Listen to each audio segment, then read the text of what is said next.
how to enable auto mode in Raid Shadow Legends.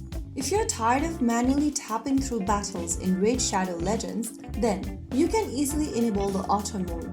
So in order to do that, first of all launch open Raid Shadow Legends game on your device and go to the bottom right corner and tap on Battle to start your battle. Select the game modes and then once you are inside the battle, select your hero or your team and click Start.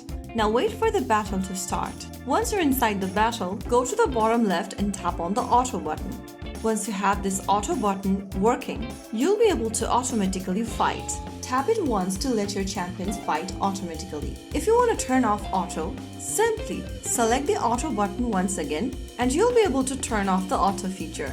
So that's how you easily enable and disable auto mode in Raid Shadow Legends. Now you can win battles in Raid Shadow Legends more relaxing and efficiently. If you found the video helpful, don't forget to like, share and subscribe to our channel. I will be back again in the next video. Thank you for watching.